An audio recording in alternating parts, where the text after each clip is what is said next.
हलाल सर्टिफिकेशन, दूसरा बंद करो मुस्लिम पर्सनल लॉ बोर्ड। धर्म, जाति, भाषा और मजहब के नाम पे राजनीति करना पूरी तरह से गलत है। और आतंकवादी संगठन पॉपुलर फ्रंट ऑफ इंडिया पे रेड पड़ी है।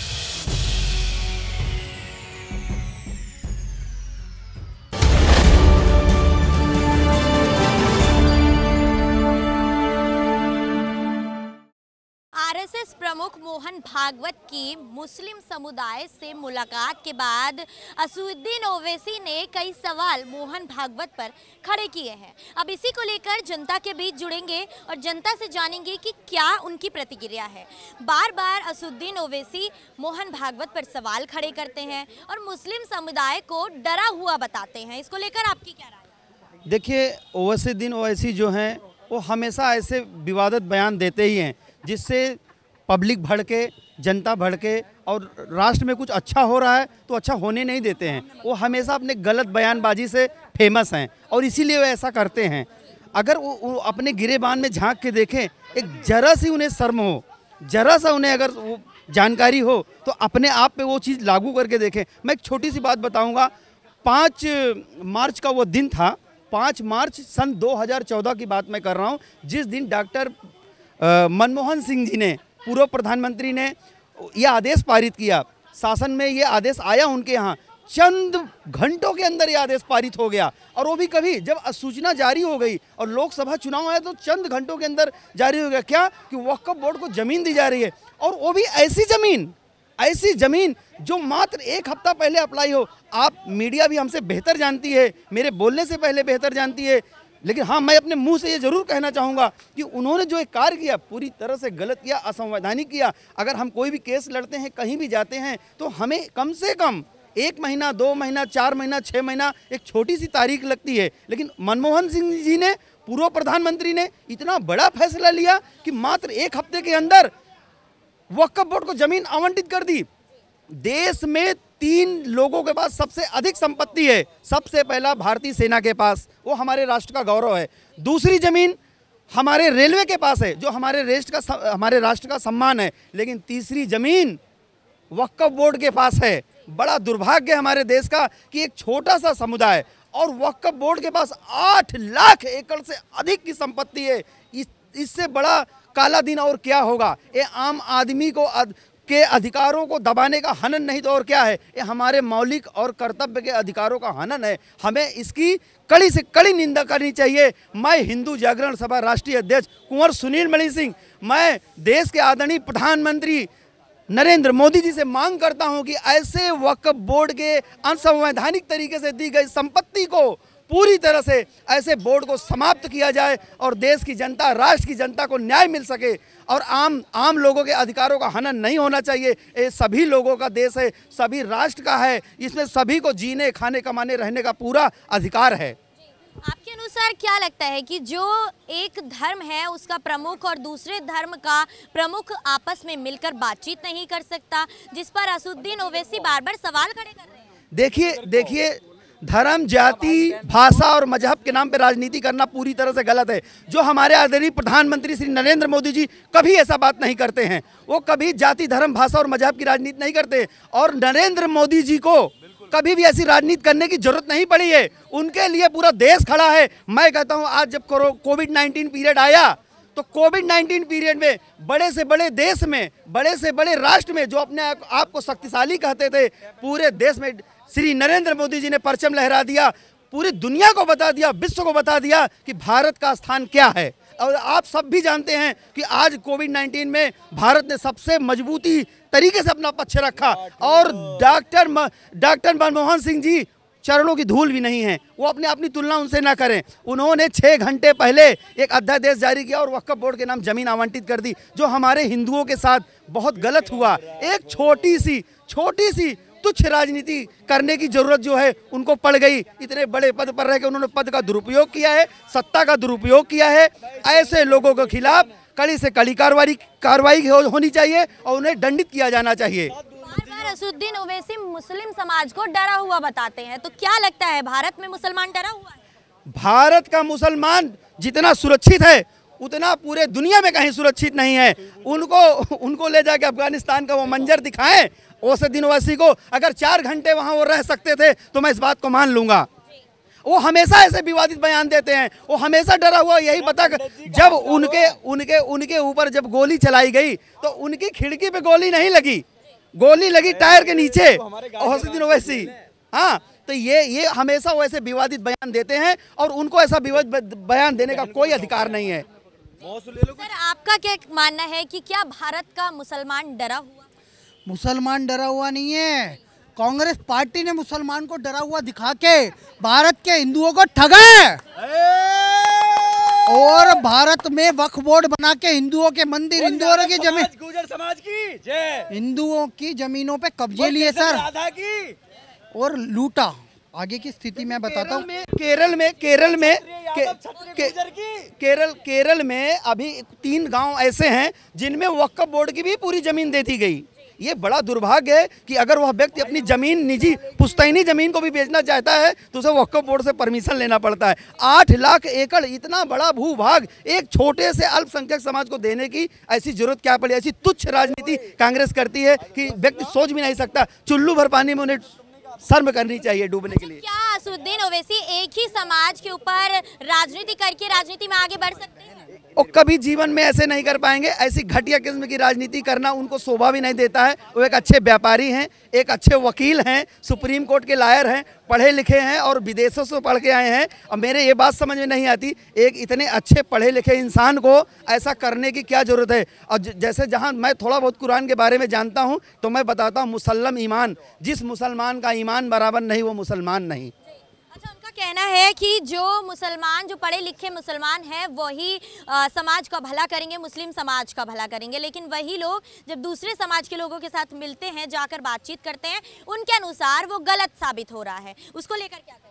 वो हमेशा ऐसी ही राजनीति करते हैं कि जिससे मैं लाइट में आऊँ, लाइमलाइट में आऊँ और मुझे मेरे जनमत मेरे साथ जुड़े और जनता मेरे साथ जुड़े, मैं अपनी कुछ सीटें निकाल सकूं, सरकार में घुस सकूं। आखिर इतने मुसलमानों ने भी देश के लिए खून बहाया है। ऐसा नहीं हम कह सकते कि सारा मुसलमान समाज गंदा है। मुसलमान के लोगों ने भी खून बहाया है, अशफाक खान ने बहाया है, मौलाना आज़ाद ने बहाया है। ये देश में सभी को रहने का अधिकार है, ये देश सभी का है, ये राष्ट्र सभी का है। ये बताइए कि भारत का मुसलमान जो है वो हिंदू समाज के प्रमुख से मुलाकात नहीं कर सकता, क्योंकि मुसलमान समाज के मोहन भागवत से मुलाकात के बाद बार बार असदुद्दीन ओवैसी सवाल खड़े कर। आपने जिस मौलाना, आपको पता है यहीं पे कस्तूरबा गांधी मार्ग पे मौलाना एसोसिएशन है, वहाँ पे गए मोहन भागवत सर संचालक RSS के, उन्होंने क्या कहा? उन्होंने उनसे वार्ता करी और वार्ता से वो इतने प्रभावित हो गए कि उस मौलाना की आप बात सुनोगे तो वो कह रहा है इस देश के राष्ट्रपिता हैं मोहन भागवत, वो कह रहे हैं तो सब हम एक हैं। इसका मतलब इंटरनल मोदी सरकार की RSS की बैठक हो चुकी है और जो भारत को मानते हैं, सनातन को मानते हैं, ऐसे मुसलमानों को साथ लेके देश को आगे बढ़ाने की बात चल रही है। और आतंकवादी संगठन पॉपुलर फ्रंट ऑफ इंडिया पर रेड पड़ी है, 106 आतंकवादी पकड़े गए हैं, उनके 11 ठिकानों पे रेड पड़ी है। असम, तेलंगाना में हेड ऑफिस बंद, दिल्ली में शाहीन बाग हेड ऑफिस बंद PFI का, SDPI का। उसके अलावा कर्नाटक, महाराष्ट्र, आंध्र प्रदेश, पुडुचेरी, सब स्थानों पे जो रेड पड़ी है, महाराष्ट्र वगैरह में आतंकी पकड़े गए हैं। और मैडम मैं एक बात बता दूं, ये जो PFI है इससे पहले वो इंडियन मुजाहिदीन था, आतंकी संगठन। उससे पहले ये वो था Simi, student Islamic movement in India. क्या आप एक बात बताइए, कोई भी स्टूडेंट है इस्लामिक मूवमेंट इन इंडिया चलाएगा क्या? इस देश में अखिल भारतीय विद्यार्थी परिषद है, जो विद्यार्थियों का परिषद है, भारतीयों के नाम से जाना जाता है। National student union of India NSUI Congress का विंग है, इनके नाम सुनिए। और इस्लामिक मूवमेंट ऑफ इंडिया चलाने वाला PFI सिमी इस देश में आतंकवाद फैला रहा है। मोदी सरकार से मेरी रिक्वेस्ट है कि PFI पे जो आतंकी पकड़े गए हैं उनका इनकाउंटर करो, इनसे रिकवरी करो, इनकी ज़मीनों पे कब्जे लो, इनको फंडिंग कहाँ से हो रही है पता करो, क्योंकि ये आतंकवादी गतिविधि करने वाले थे। 2047 में भारत को इस्लामिक राष्ट्र बनाने के लिए इनकी योजना बन चुकी थी, उस ब्लूप्रिंट पे काम हो रहा था। मोदी सरकार ने पटना का जो 7 पन्नों का पेपर पकड़ा है उसको रिकवर करने के बाद NIA की रेड पड़ी है। और अगर हमने एनकाउंटर नहीं करे ये और आतंकी संगठन बनाएंगे।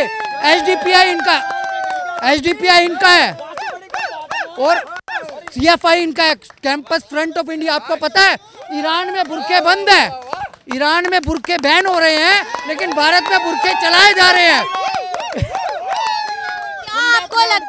क्या आपको लगता है आप केवल और केवल एक कम्युनिटी को टारगेट कर रहे हैं? और क्या देखो, एक ही कम्युनिटी का आतंकी मिलेगा तो मान लो भैया तुम आतंकी हो, कम्युनिटी नहीं है। अगर इस्लाम से कोई आतंकी निकल रहा है, इस्लाम को सोचना पड़ेगा।